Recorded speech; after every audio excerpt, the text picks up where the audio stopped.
What's going on, everyone? I'm Jaren, and today we are talking about Longlegs. In pursuit of a serial killer, an FBI agent uncovers a series of occult clues that she must solve in order to end his terrifying killing spree. The marketing campaign for this movie was absolutely insane. I mean, if you checked out some of the teaser spots, they even just flickered a few images and played a few audio clips that was just enough to send shivers down your spine. I mean, especially with the way that you could go on a website and check out some of the crime photos, even see some of the police reports of the murder victims, or even call the number that would have Longlegs speak to you over the phone. I mean, that was pretty creepy.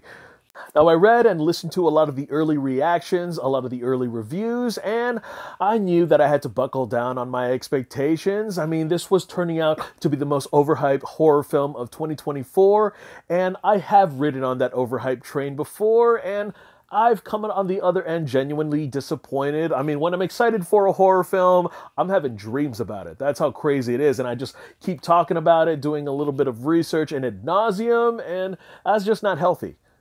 Seeing how some people like to label some of the really good horror films as the scariest horror film of the year, I think it really depends on a lot of people's definition of what is scary.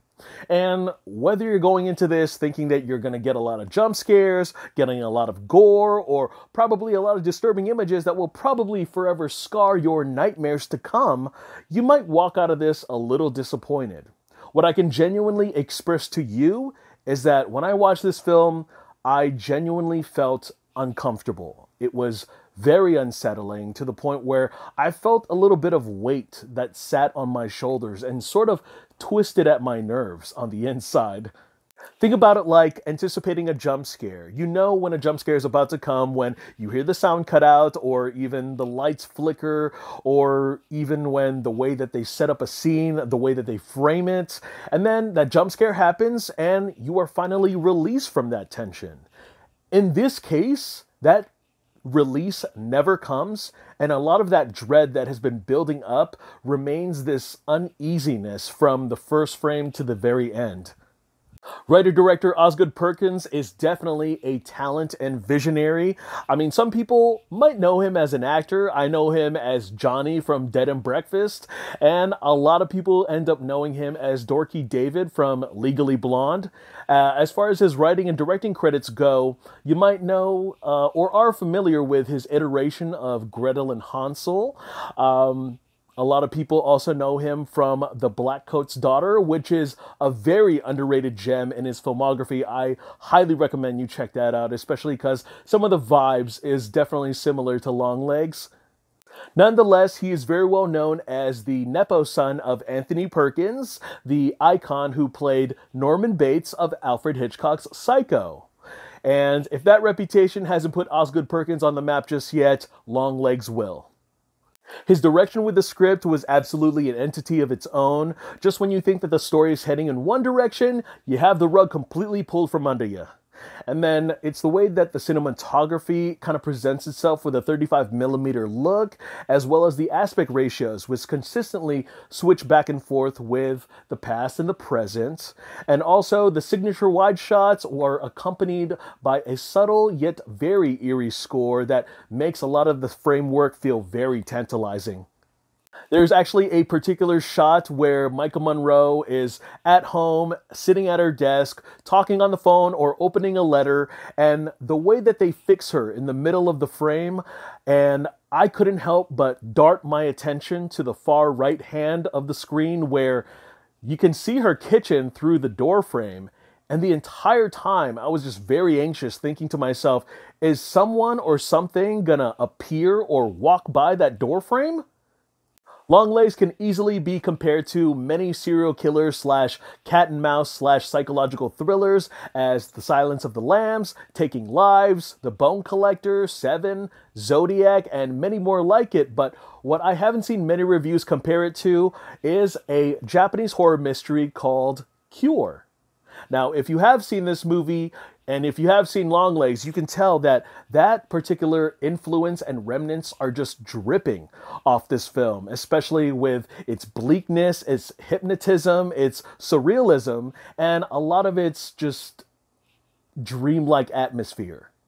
What I also appreciated about this film was how they were able to set up a story like this in the 90s without trying so hard as to nail a lot of references pertaining to that time period. I mean, take for example, Stranger Things. You got, this merchandise, that pop culture reference. I mean, and this movie is trying not to do that. I mean, this would make sense if this was taking place in particularly 1993, where the satanic panic stuff was very relevant. The structure also works as far as the detectives are concerned, especially with them doing the groundwork, actually going to libraries and pulling out books, doing the research, pulling out case files to solve all these little trinkets and clues. Getting into some of the talent here, we've got some stellar supporting performances by Blair Underwood and Alicia Witt. Oh my god, I have not seen Alicia Witt in movies since Urban Legend. And I was just really taken aback with time when I found out that she was playing the role of Michael Monroe's mother. Speaking of Monroe, this woman is a scream queen in her own right. I absolutely love her from movies like The Guest, It Follows, Greta, and The Watcher. Monroe plays FBI agent Lee Harker, and she has a little bit of an intuitive insight when it comes to deciphering clues or hunting down serial killers. She's kind of odd. She's socially awkward, so a lot of her inflections with the way that she speaks, with the way that she interacts with others, kind of comes off as subdued, and many people are going to take that and feel a little disconnected with her character, especially because she's our protagonist. And I think the way that her character kind of progresses through the narrative is all by design.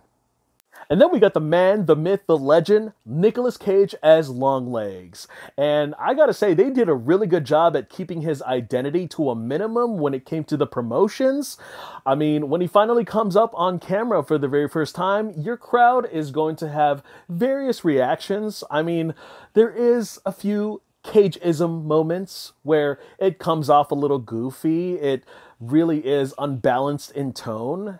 And then there's the creep factor, the ick, and he just disappears behind the makeup and nails one of the most disturbing performances of his career. Now, keep your expectations at bay. He does not have a lot of screen time, but with what he's given, he does not overstay his welcome, and he makes an effective impact even when he's not physically there. With a grounded mystery at play, there is some supernatural elements that are given to us in large doses in the third act of the film, and I can see some viewers getting lost from it, and I personally remained invested with the themes of the occult, Satanism, and depravity. It might hit different for everybody. It might be a little too heavy.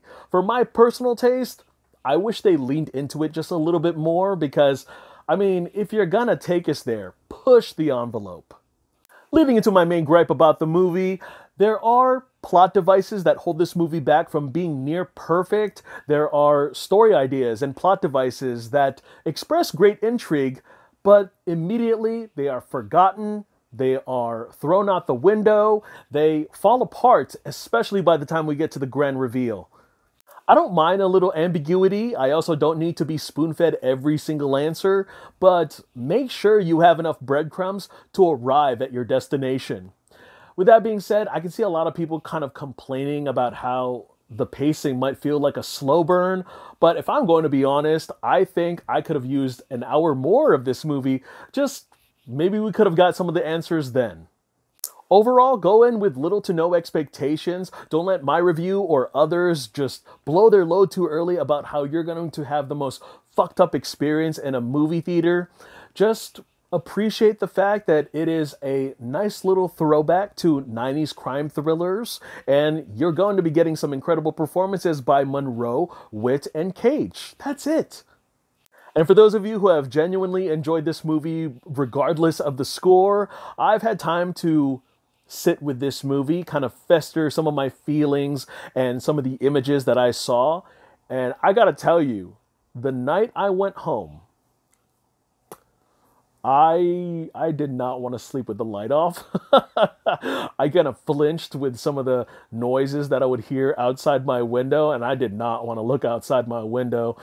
This may not be the scariest film of 2024, but it's definitely one of my personal favorites. Well, alright guys, that's all I got to share about that movie. Go ahead and check it out if you want. I'm Jaren Banawag, and I want to thank you guys again for taking some time out of your day to hear me talk some movies. Look forward to more reviews, and I will see you guys at the theater. Take care.